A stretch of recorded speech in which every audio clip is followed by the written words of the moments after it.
On Joy 99.7 FM. It's another Thursday evening, and I'm happy to be here. My name is Lexis Bill.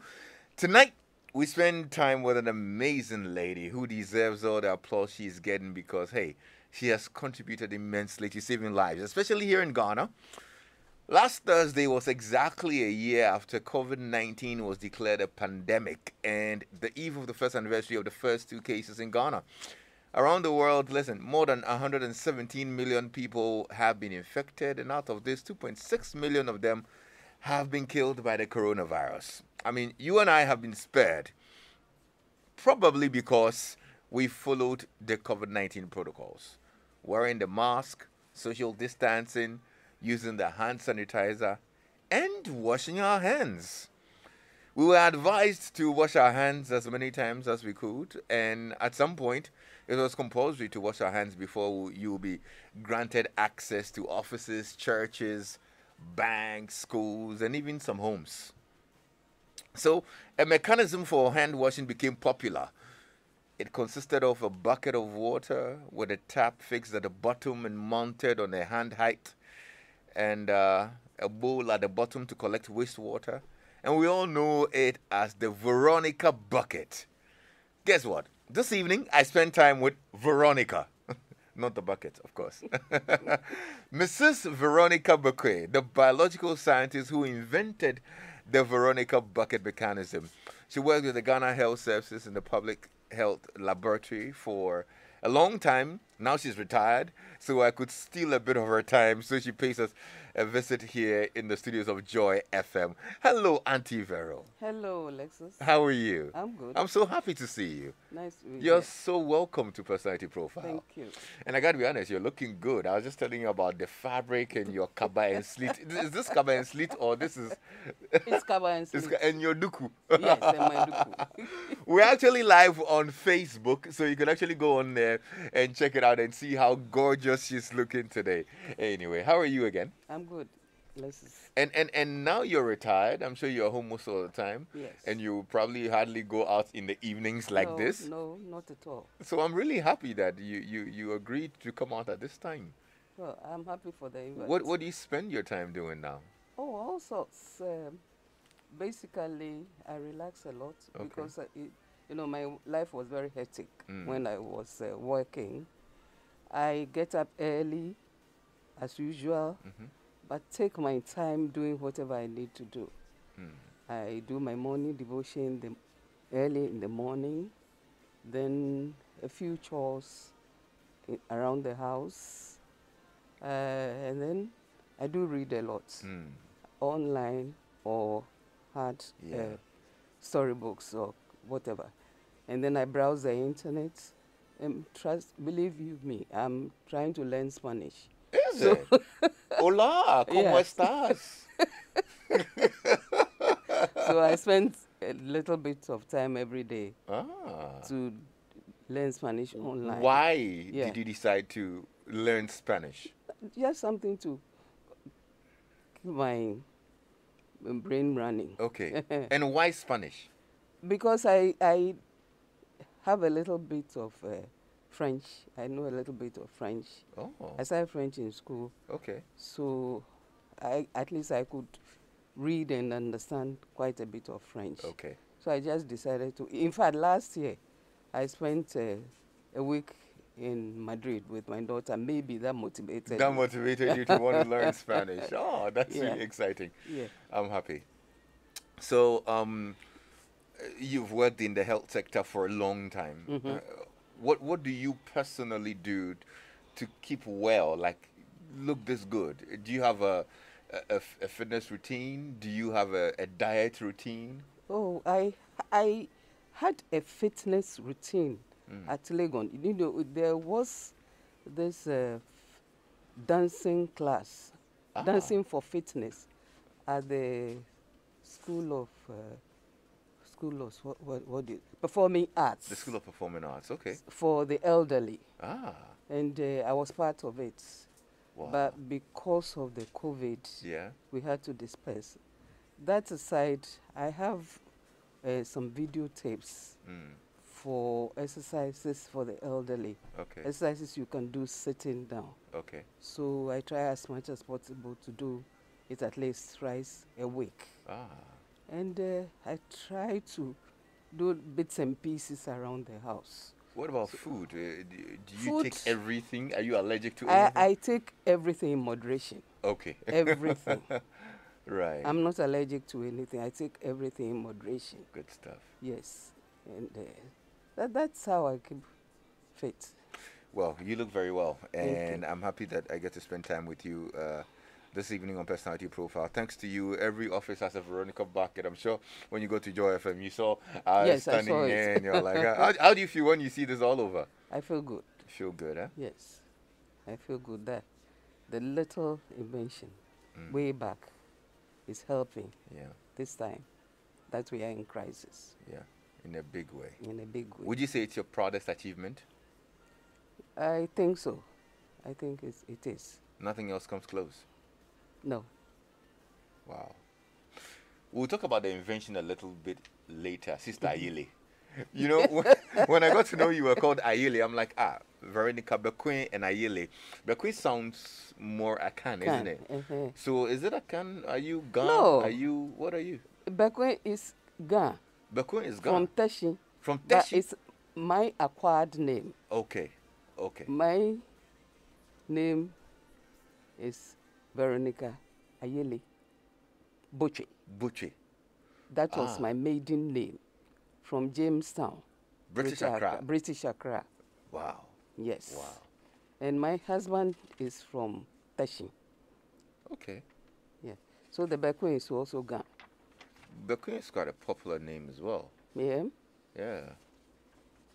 Any Bekoe that we know? Well, did you know the late Professor Ajay Bekoe? One time Vice Chancellor of the University of Ghana. Okay. He passed quite recently, last year. Okay. Yeah. I'm married to the younger brother. Okay. There you go. Oh, I see. But where did you grow up? In Jamestown? No, I grew up in Swalaba. I'm sure you have no idea where Swalaba is. I have absolutely no idea. It's a suburb of Accra between the General Post Office and the Methodist Cathedral. Do you know there's an area in between that is called Swalaba. That was where I grew up. That was where my mother lived with her siblings. We used to live in the family house. So that was where I grew up with my siblings. What were your parents into? My father was a public servant. In fact, for a long time, he worked with the Civil Service Training Center, one time head of the Civil Service Training Center. But my mother was a trader.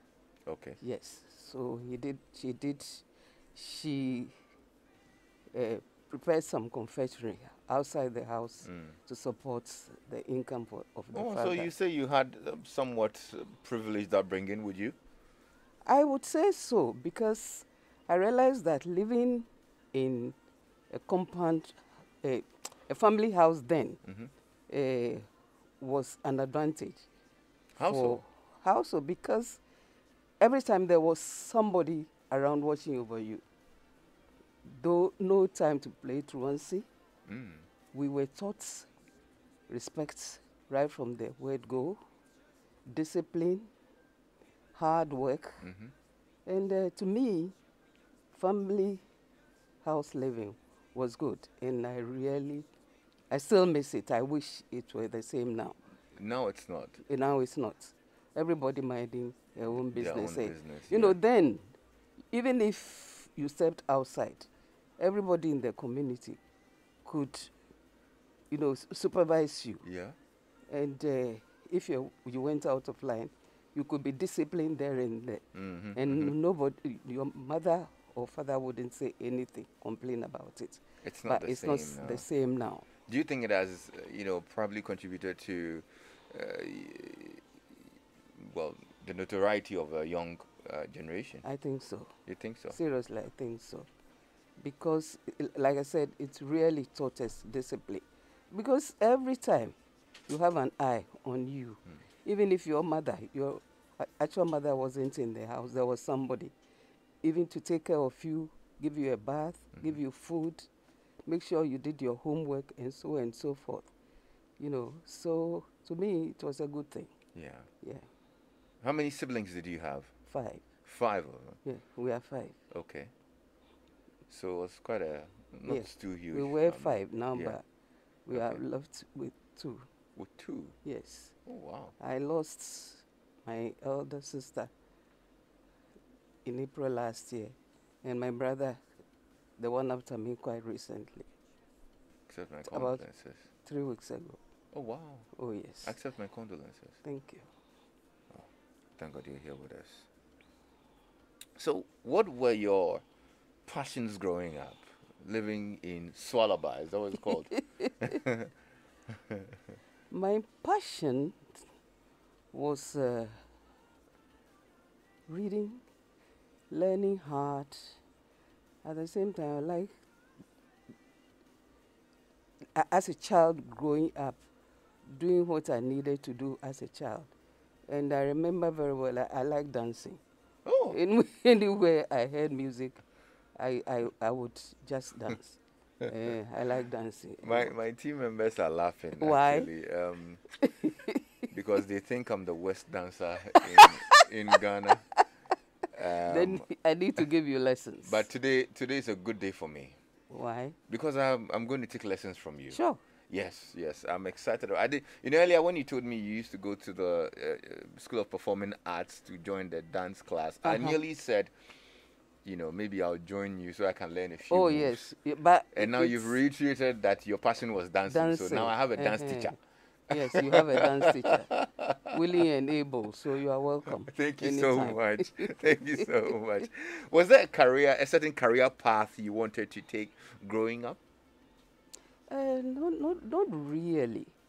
All I, wanted to do was to learn how to make sure that I made the grades in school.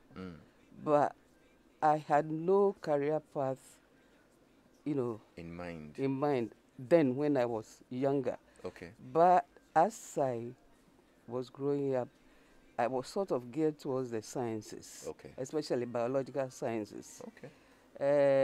Physical sciences, not so much, because although my maths wasn't too bad, I knew enough to pass by, but I preferred the biological sciences. Right. And at a point, I remember, maybe I was geared towards health. Okay. Because I made an effort to get a scholarship to go. At a point, there were some scholarships being offered to train dental nurses in Australia. Oh, wow. Yes.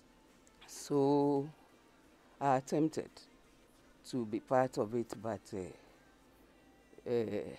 my father then I had just finished A-levels in the public sector. He knew everybody, and they knew the name, Butchie. So with my grades, they said I should go to university. So, yeah. Then, after O-levels, I wrote the exam for the Nurses Training College. At the interview, they said I should go to CISFOR. Why? I don't know. So, there too, I lost the opportunity. And as for medicine, I knew I wouldn't go into medicine because academically maybe, but emotionally, I wasn't cut for medicine. How so?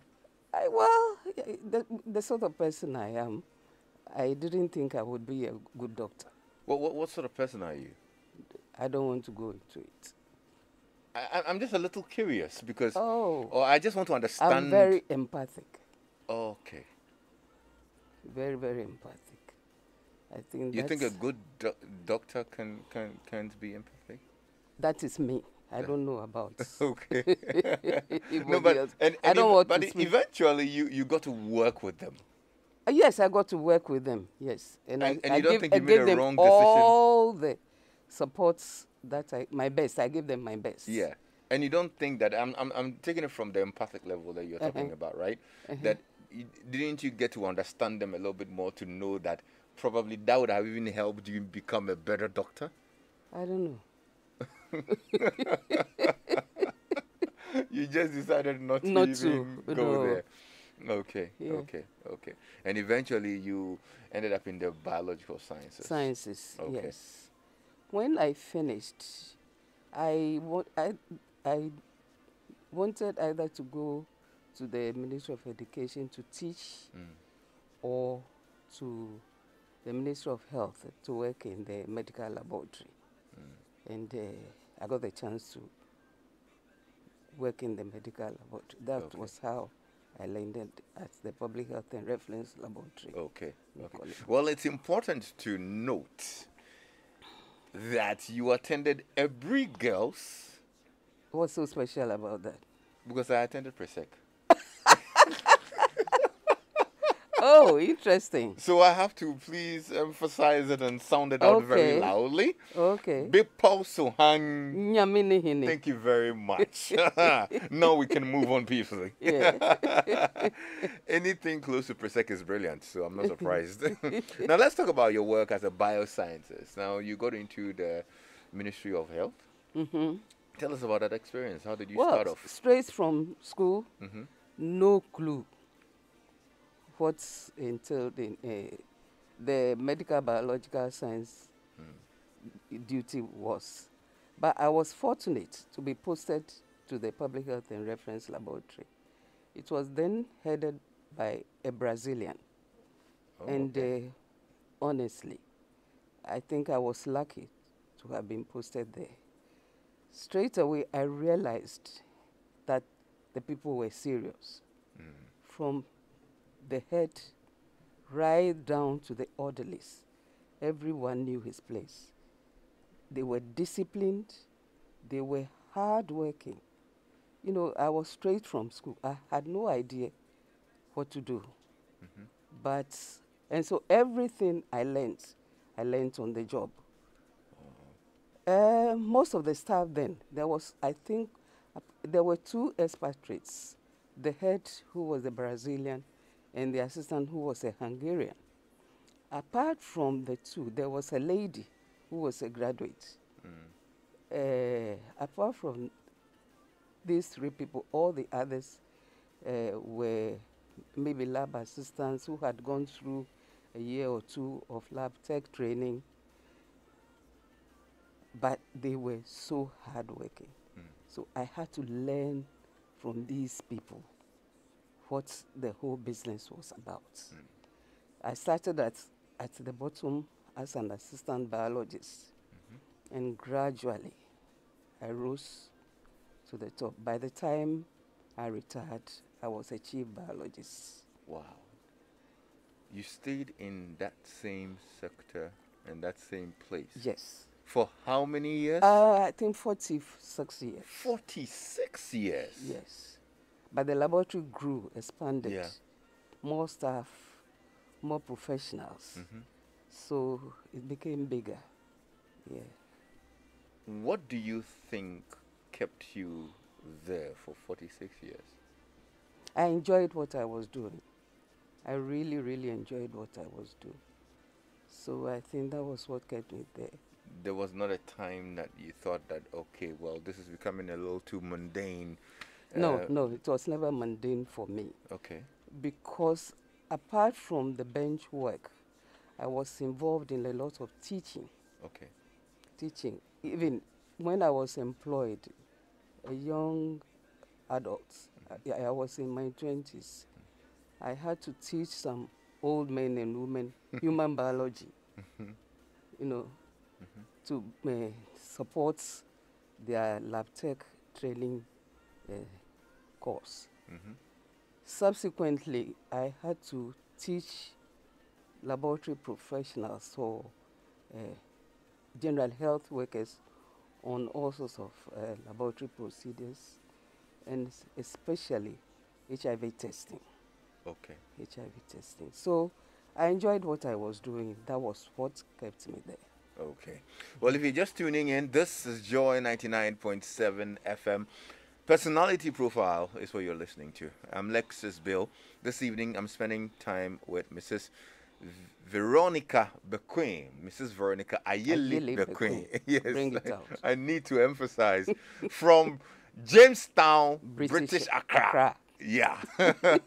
She invented the Veronica buckets that are quite popular all over the world, not just in Ghana, because I know a lot of countries out there, use the Veronica buckets as well. And she's very recognized as the inventor of the Veronica buckets. Tonight we're having a conversation. We're live on Facebook, so you can actually go check out the video. Hopefully, I can push her to give us a dance lesson Oh, this no evening. way. I told you I have a bad leg. So Oh, okay. you are even lucky that I was able to make it to So the wait, studio. the dance lessons you're going to teach me, it will be Oh, what? later. Just, Let me recover.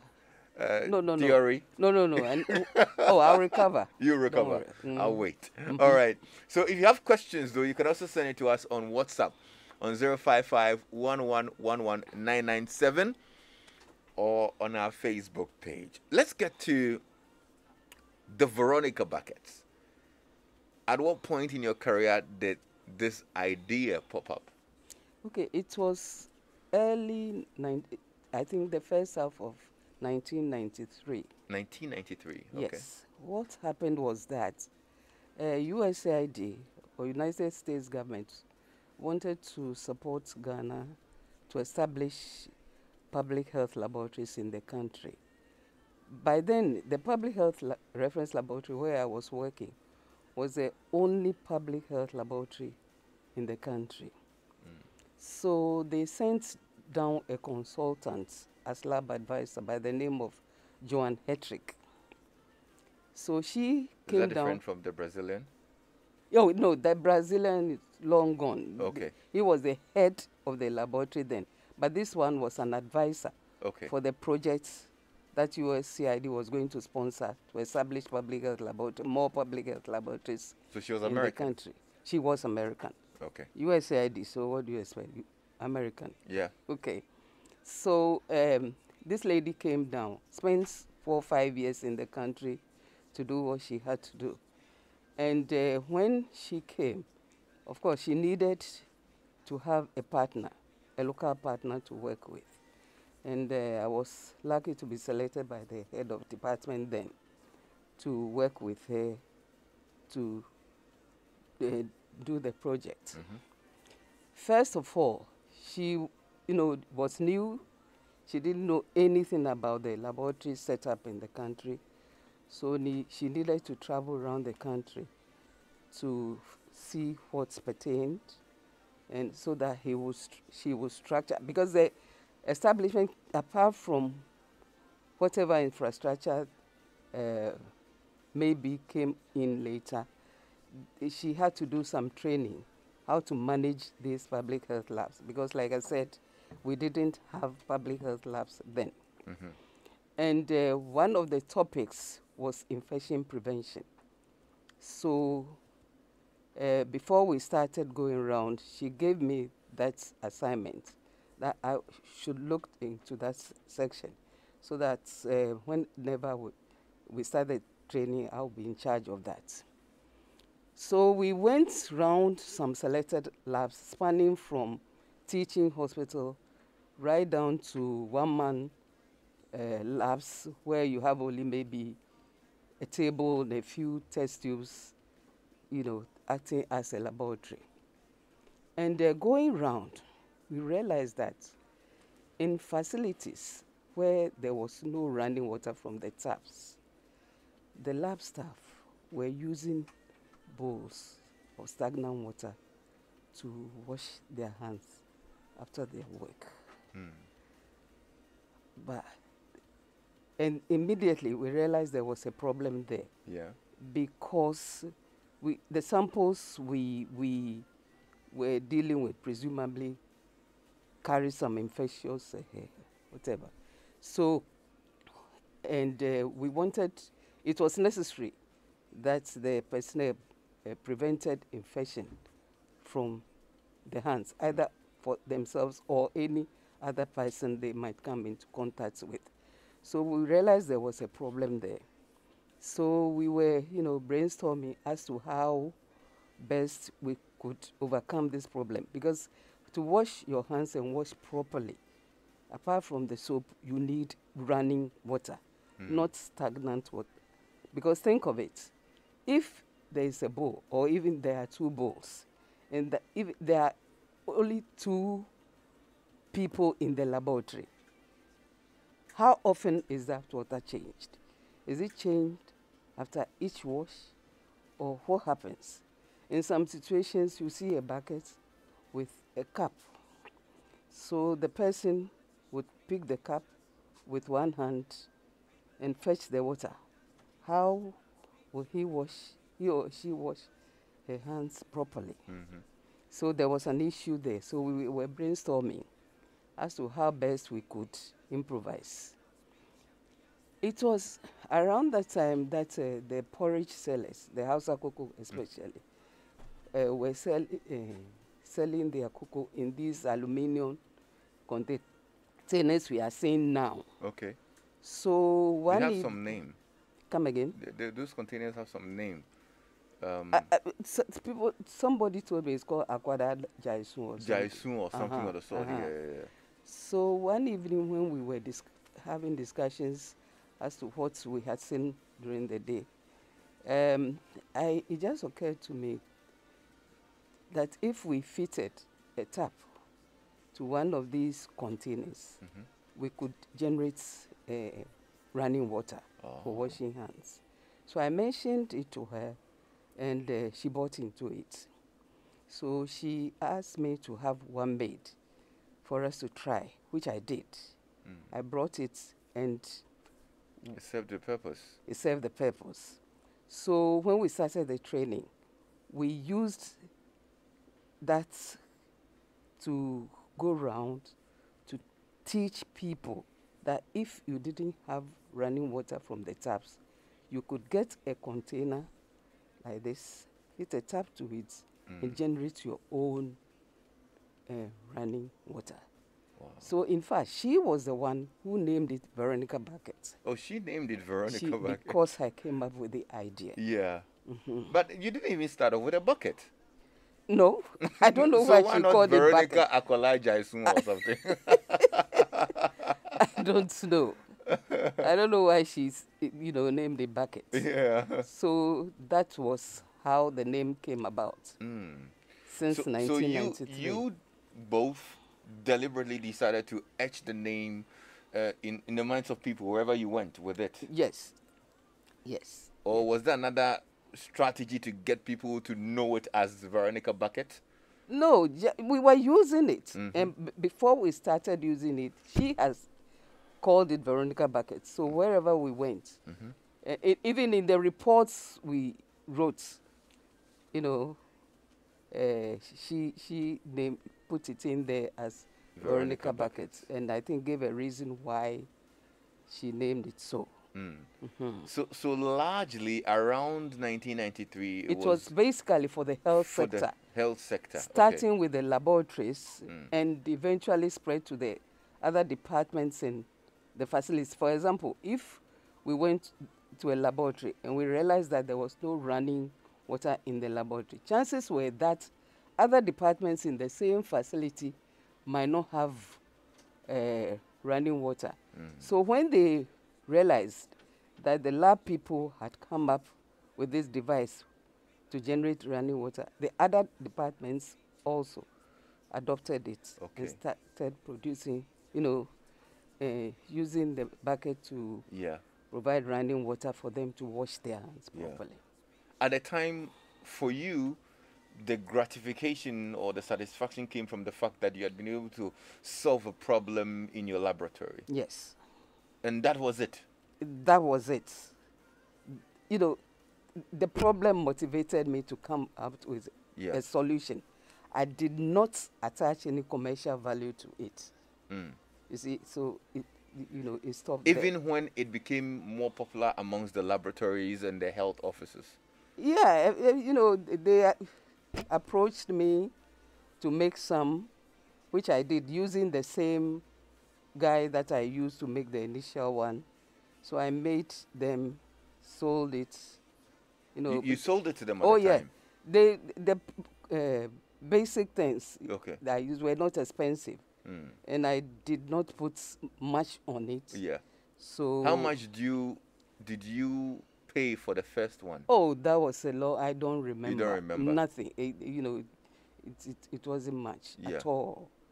Things were really cheap then. Okay.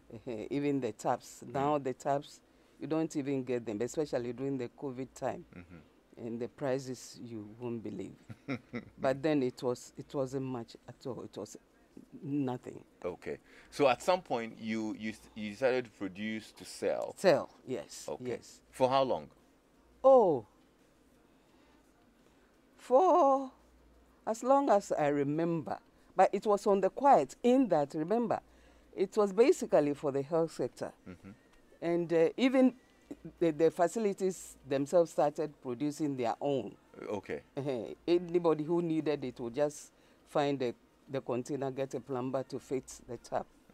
So it wasn't, anything big. You didn't think of patenting it at the time? At a point I did. At what point? Oh, maybe 10, 15 years later. 10, 15 years later? Like I said initially, I did not put any commercial value on it. So it was to solve a problem Yeah. in the laboratory, Right. which I was able to achieve. And, that was, enough for me. So what happened 10, 15 years later that made you decide that, look, it's worth patenting? I think a friend of mine mentioned outside that I should try and patent it. So I put in the effort. What did you do? I went to the Registrar General. Okay. And there was a lot of frustration. Frustration with what? It's been so long that I've even forgotten exactly. But it looks like the requirement, whatever they wanted, kept changing. I don't know whether the whole thing, the patenting thing was then structured as it is now. Honestly, I don't remember exactly what the whole thing was about, but it was frustrating for me. I didn't have time to be going in and out of that office, because I had work to do. So I gave up. You gave up? Yeah, forgot about it. Wow. It's unfortunate, but it has happened. Wow. Do you regret giving up? Yes, because now you see what is happening. Apart from creating jobs for hundreds, if not thousands of people, people are making money out of it. Even the factories, the industrial area people. Well,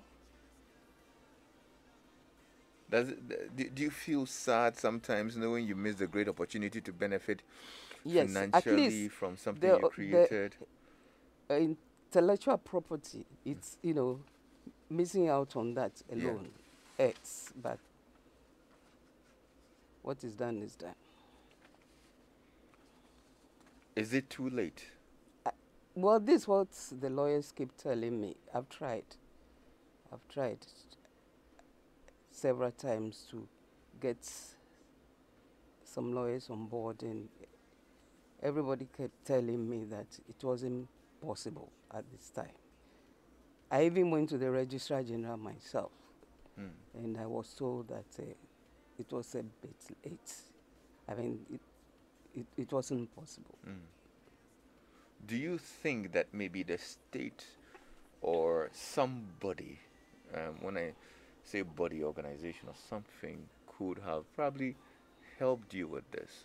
I mean, maybe the Ministry of Health. Yeah. Because, like I said, it was on the quiet. It was not only within the Ministry of Health. Yeah.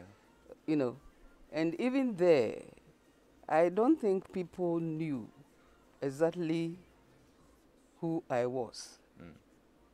People could identify me as the inventor. So if anybody could have helped, maybe the Ministry of Health. But at what point did you get the recognition as the inventor? Well, in 2005, remember I did this in 1993. 2005,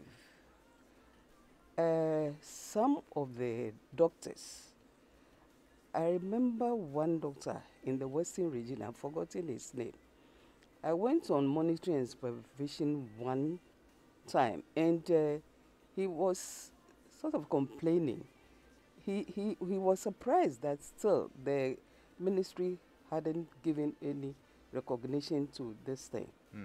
So he sort of promised that he would do whatever he could to make sure that it happened.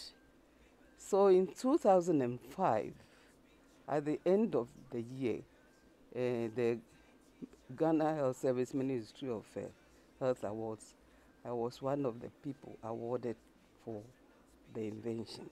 That was the first time I was recognized by the ministry. And you were given an award? An award. In what form? It was a check for, I think, 25. That time we had plenty of zeros. Yeah. I don't even know its worth now. 25 million? Maybe then. Maybe now it's 25 cities.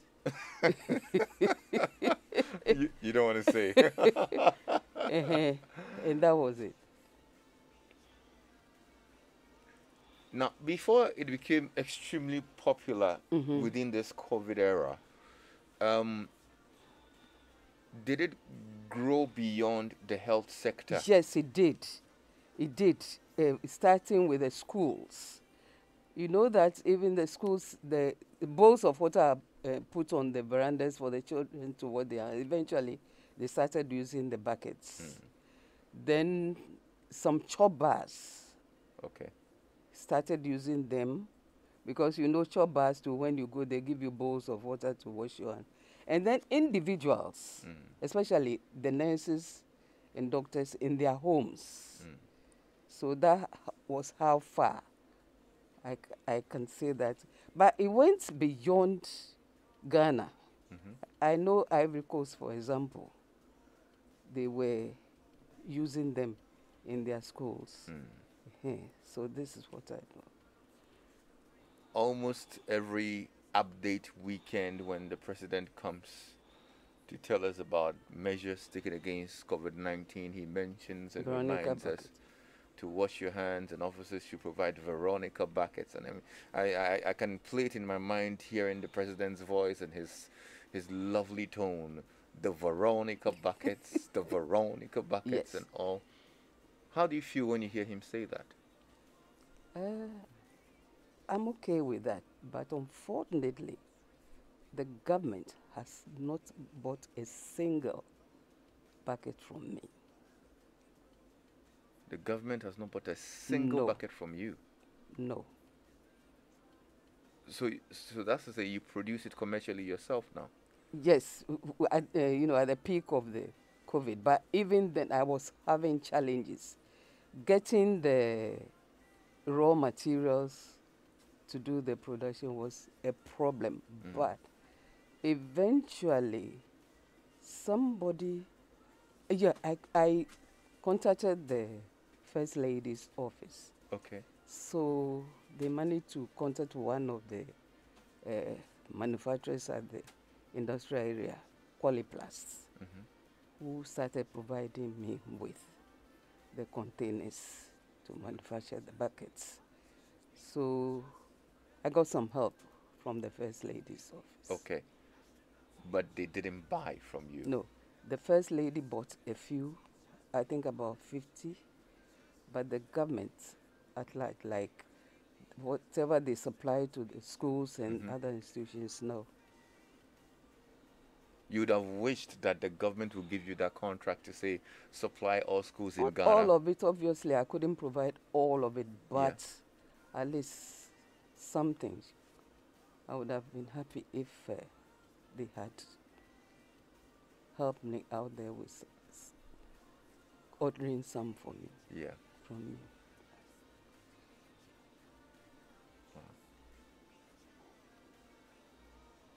Would you want anything done now?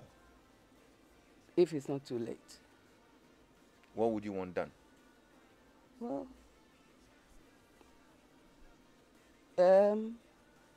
buy some helped me to get some orders to produce and sell. Okay. I mean, I'm sad as well Well, hearing this, and so, well, if you're listening, I think then, yeah, someone. If you're listening and you would want to procure some Veronica buckets, or you have plans of getting some, I think now we know who to get it from. So maybe you can share with us details of how we can buy it from you, because yeah, I think you deserve it. I have a website. You have a website. Yes. What is it? www.veronicabuckets.com.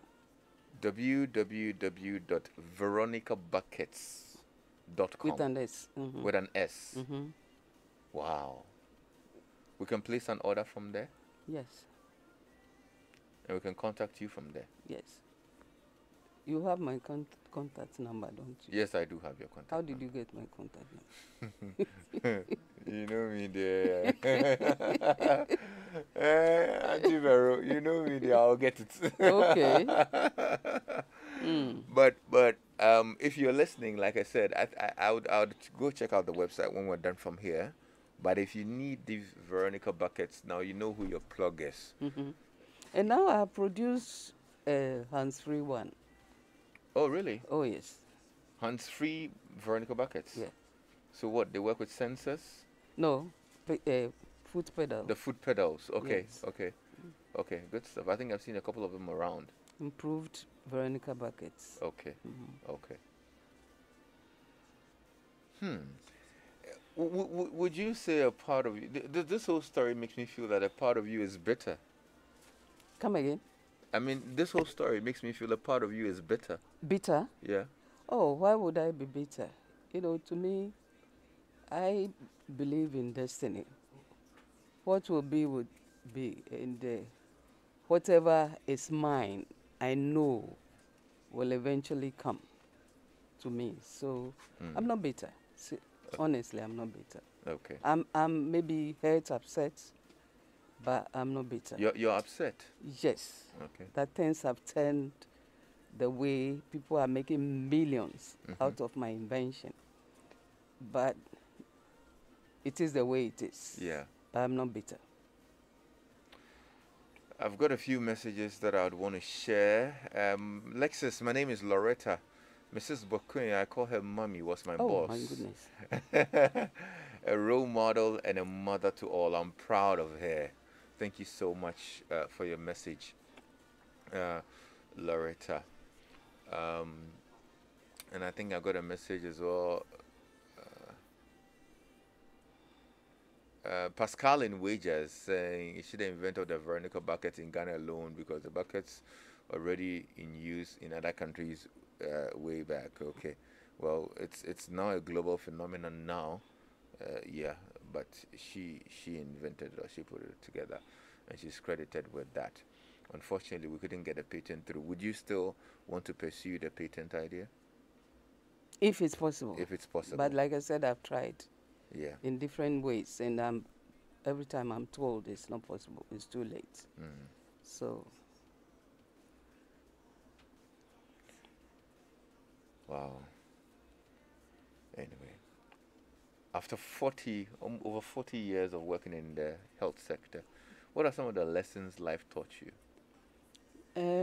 It was challenging, and sometimes challenging and demanding, and sometimes I was faced with opposition even from my own colleagues. Wow. Yes, because I'm very principled. Okay. And I know I'm hardworking. If there's work to do, I needed to do it. But a lot of people don't share the same view with me. The work will be done, it will be done eventually. But we are dealing with human lives. You see, sometimes it's a matter of life and death. So you have to do it and do it now. You don't do it in your own time. So maybe quite a number of people saw me as being too strict, being too stiff. But I didn't mind. I did what I had to do. So it wasn't all that smooth. But I told you earlier, I enjoyed what I was doing. You were doing. So I didn't really mind any opposition that I had to put up with. Yeah. Lexis, kudos to Mrs. Bekoe. Please ask her if she received any royalty for her invention since it's being used all over the world. No. No. Obviously, no. That's the answer. Yeah. Maxwell, and that's from Bernard Bosompim, who's watching us live on our Facebook page. Maxwell Akonde, also on our Facebook stream, says, great global icon. Her invention serves medical professionals across the globe, and we couldn't handle this pandemic. I'm sure you mean Without but it. for that, without it, we couldn't have handled this pandemic. Long live Mrs. Veronica Bekoe. God bless you, madam, for your contribution to global invention. You've made Ghana proud, from Michael Hallow.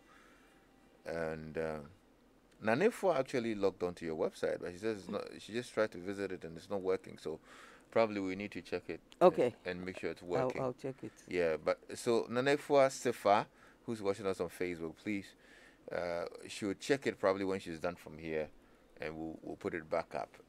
Rich K in the USA sent a message and says, Lexus, we kill plans of our own people. The support and willpower is just not there, but the president and government always advocate for inventions. How can we grow our indigenous businesses on the local front? It's a shame. I know, right? Anyway, well, I am glad that we got to know the story and got to talk to you. And I'm hoping that from hence, anybody who needs Veronica buckets will know where to go to. Okay. The original source. Yes, right from the source. No photocopy. No. Yeah. Auntie Vero would definitely give you some good Veronica buckets. It's just now the hands-free ones that she's produced as well. So please get on to veronicabuckets.com and patronize her stuff. Good evening, Auntie Vero. Good evening, Lexus. Auntie Vero should not worry too much commercially. Her reward is surely in heaven. Oh, sure. From Henry Sun City Agbogba.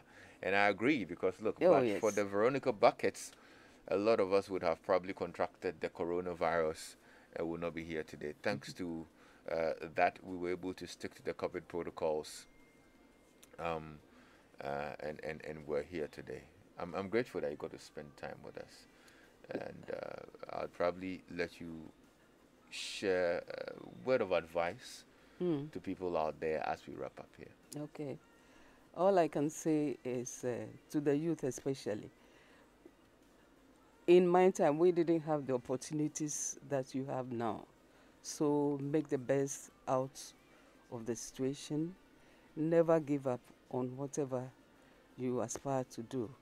Be bold, be disciplined, be principled, and whatever you need to do, please give off your best. I wish you all the best. The future is in your hands. Please don't play with it. Mrs. Veronica Ayele Bekoe, thank you. Thank you so much for spending time with me here on Personality Profile. I totally enjoyed your company. I'm looking forward to more of that, since we have dance lessons coming up as well. Oh, sure, yes. I will come by. Thank you so much, and God bless you, and would patronize your products, okay? Thank you for having me. Thank you. Pleasure I'm glad is all to mine. be here. I'm Lexis Bill. This is Personality Profile, and this evening I'll be spending time with Mrs. Bekoe, who invented the Veronica buckets. It's been a great conversation. Now, the video is live on our Facebook page. If you missed it, or you probably joined in very late, you can go onto the Joy FM Facebook page and check out the video, and you can share it and let a lot more people see it and get in the conversation as well, okay? Our hashtag is Drive on Joy. Thanks a lot to my team, Edabanite, Philip Nye, Abeku Sankofiso, Nofori, Anita Tay, Mirabel Johnson, and O4Z. Go willing, tomorrow at 3 o'clock, I'll be back on your radio with another edition of Drive Time on Joy with Lexis Bill. Have a great evening. I'll hand you over to Uncle Ken, who's setting up to serenade you with some real good tunes. Uncle Ken is ready for you. So stay tuned into Joy 99.7 FM. Good evening.